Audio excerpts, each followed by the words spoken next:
Hello, everyone, and welcome back to the Educated Call Snap channel. How you doing? So today we're going to be talking about the metal shop changes, some of my thoughts around it, some of those number breakdowns, just to get uh, a feel of what's going on. I was just curious myself, so I decided to do the effort for this one. But yeah, we're just going to be talking about some of the changes to the metal shop and what I think about those changes. Blah blah blah blah blah. So first thing, right, we have the old metal shop, right? This one had, in terms of progression, it had a mystery event. It had around 700 credits, and it had 200 gold. So all in all, that's not bad, I would say, for rewards. But buying all of those rewards, so I'm excluding the tickets, I'm excluding the avatar. Just, I would say variants are like pretty good, and then the credits and gold, right?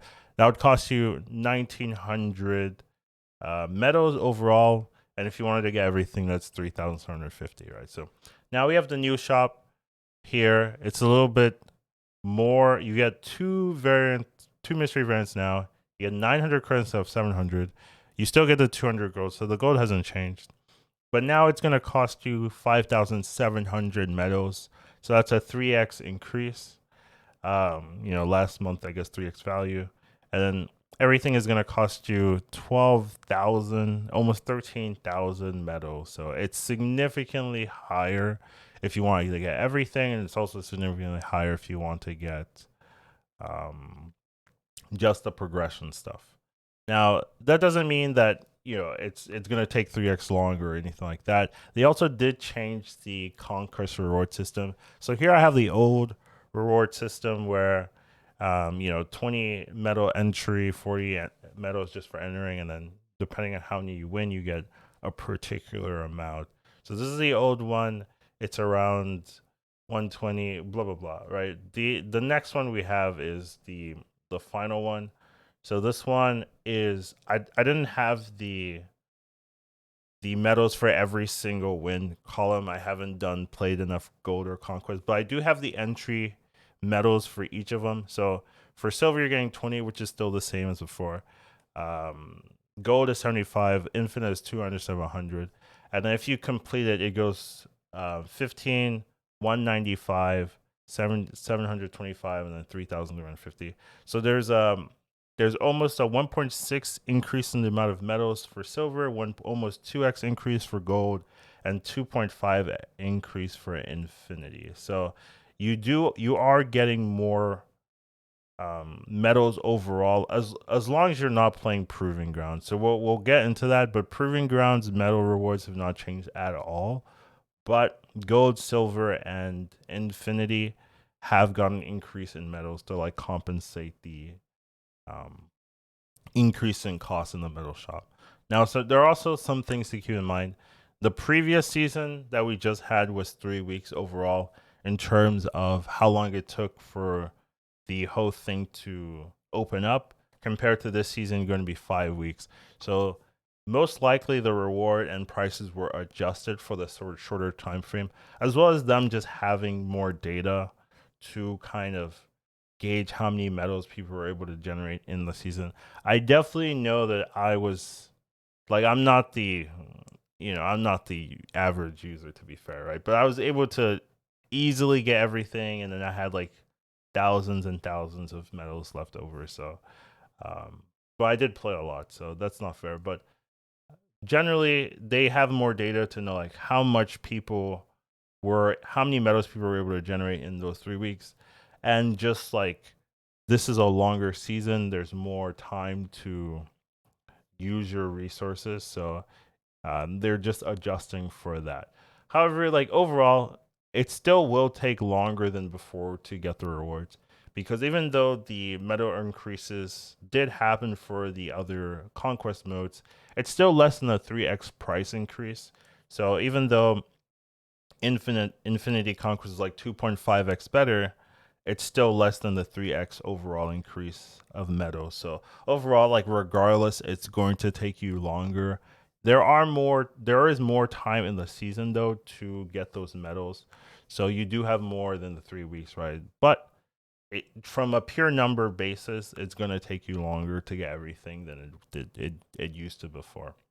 Another thing that's interesting is that the medals are more tied to winning. So only the gold conquest has better entry medal percentage than before. So if you look at it before, you used to get 20, 40, and then 100.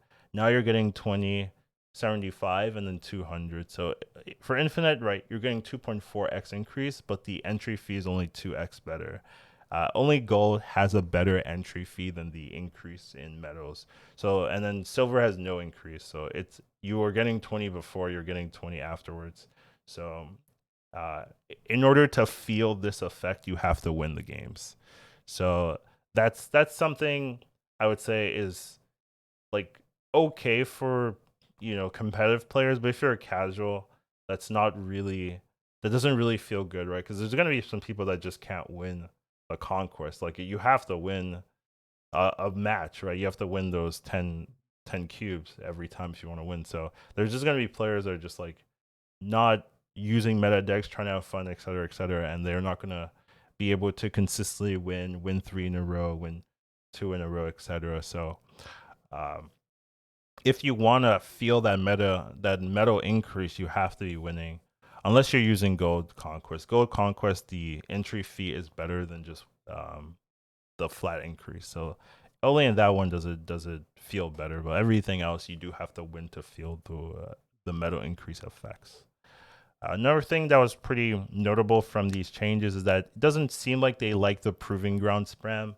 So it used to be almost efficient, like more efficient than doing anything else, to just play proving ground, snap on turn one, play that one match out. If you win, you win the match. If you lose, you concede and you give the match to the opponent, right? Like that used to be, as long as you're playing one match per or one game per series, right? Like that was almost the best thing to do compared to doing anything else, like going for infinite, et cetera. So like if you were just spamming those um proving ground matches and making sure they're one game per series, like that was really good progression. You could easily get everything in the shop.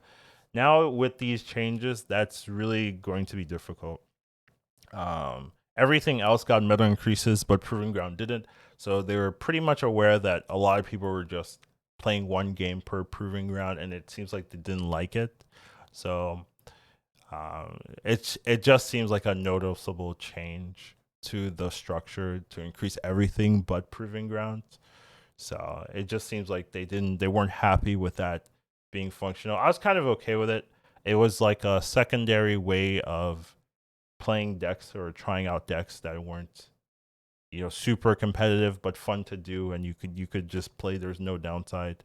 There was no like, you're not tying your rank to it, you're not tying, you know, your tickets to it or anything like that. It was just like, hey, I'm gonna play a deck that I want to have fun with, and then you get to go. So you can still do that, but you're not really going to be officially progressing the metal shop in that way. Like obviously you're going to get some progression, but it's like everything's a lot more costly, so it's going to take you a lot longer if you wanted to do it that way.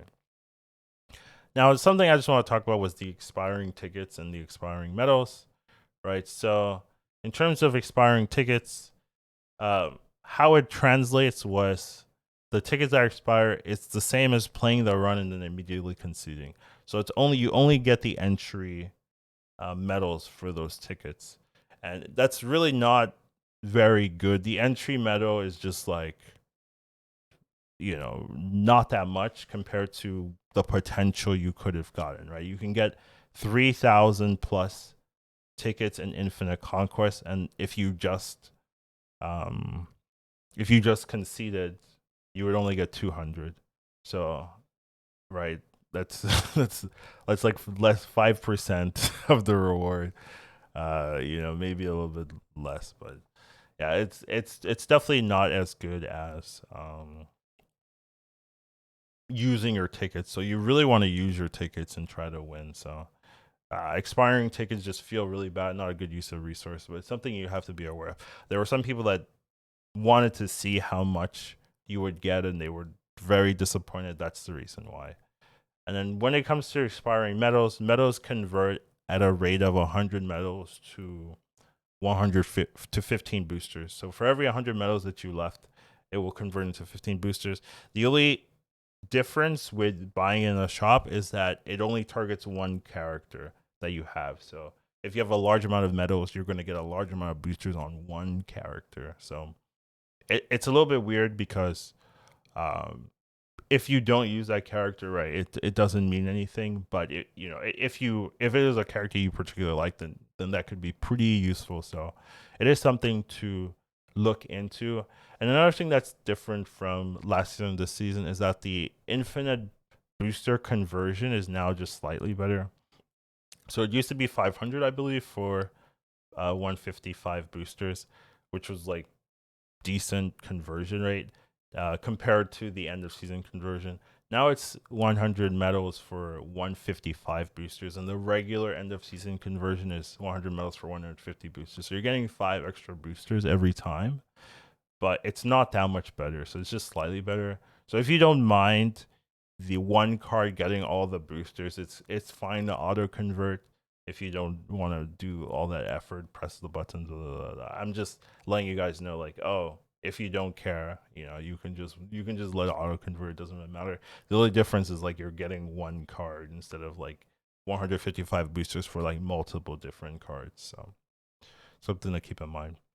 Now there was some discussion about this particular reward, this 155 Mr. Sinister booster with an infinite attack. I think that's just a bug.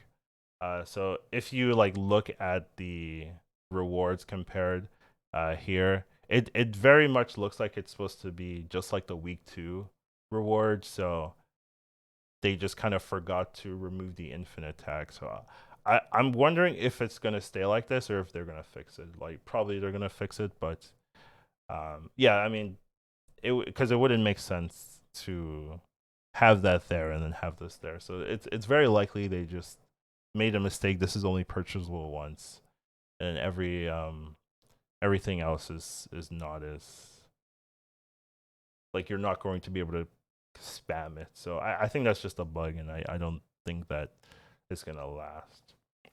But overall, those are like the major changes. In terms of my thoughts about it, I don't think it's better.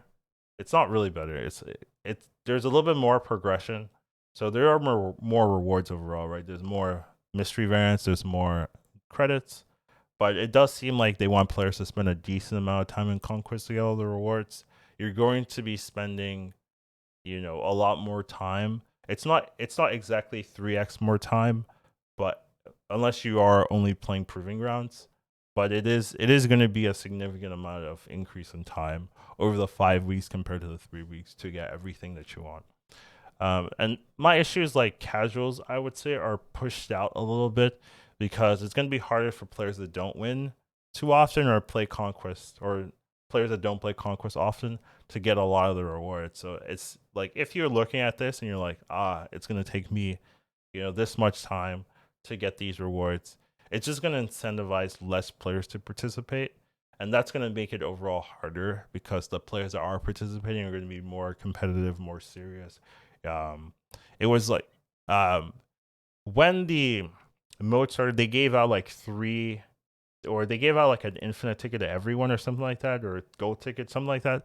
And that day was a lot easier than all the other days because a lot of the regular players, the casual players, are just trying it out, experimenting, and it was a lot easier to win those matchups. So that kind of thing is something we're going to see less of because the people that are in are just like going to be really trying to win and really hard players to beat. So that's definitely something to keep in mind, that casuals not participating makes the system harder for everyone, because the only ones left are just those damn tryhards. Another thing is like anyone could win in proving ground. I think was something that I liked.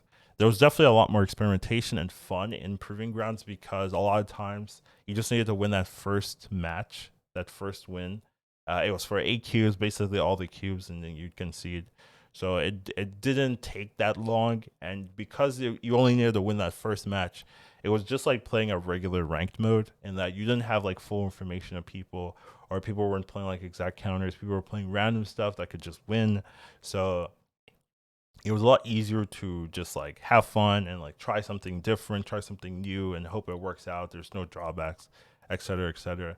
Once you started getting into like gold and infinite meta, everyone was just playing meta decks at that point, right? Like people didn't want to experiment. It was like too difficult. If you messed up, that's your whole ticket. So it was just hard to try weird decks in those conquests. So that makes it kind of hard for people that are trying to climb, right? Because if they're trying to play like their own decks or trying to try something different, you just get beat down by High Evolutionary or Kitty or any of those like meta deck lists right now. So it just it was nice that anyone could win improving and you could like grind even if you weren't like always winning or winning the silver, you could still grind. But now it's going to be a little bit harder to do that. And then the last thought is like overall, like for someone like me, for like any of those like you know people that play a lot, like this doesn't hurt you. It's just more rewards. You get less boosters, I would say, right? It used to get like a much better booster rate, but in terms of like pure progression, you're getting more variants, you're getting more credits, so it's just more rewards. If you were getting everything anyways, then you're just getting free stuff, but there is a decent amount of downside, and you're losing in time, I would say, and it takes longer, and you lose some boosters. But I'm not like in love with these changes. I wonder how they're gonna adjust over the next seasons. So I mean, obviously this is also just like an adjustment period, so they might balance it a little bit more if less people are playing and less people are trying. They might reduce the cost as well. So hopefully they learn from this season as well and can have a meaningfully engaging conquest reward system. Maybe last season was too easy, and we'll see if it's too difficult in this season unless people are playing because they just don't want to bother with the time. So that's my thoughts, and hopefully that like gives you an idea of like what's changing, right, in terms of how much credits you're getting and or medals you're getting over time. But that's overall my full thoughts on it for now. We'll see if things change. I'm definitely still waiting for um the series drop discussion and the conquest spotlight, not the spotlight release discussion. Those are very two important things to talk about. I was really hoping it would come at the start of the season because it said that we would know the spotlight at the start of the season. The issue right now is they're in break right now, so they're not really at their office. So we're kind of just waiting for them to come back from break, and I bet once they come back, they're gonna start releasing stuff. But right now they're in break, so we just don't have that information. But hopefully with time, and they come back, then we can start talking about it and seeing how it feels, seeing what the drop looks like, seeing what the spotlights look like, and then we'll go from there. But anyways, that's all I have for today. I hope you guys enjoy this one, and I'll see you in the next one. Educated calling snap. Once you watch him, you won't go back. He'll teach you tomorrow, snap. Your skills will be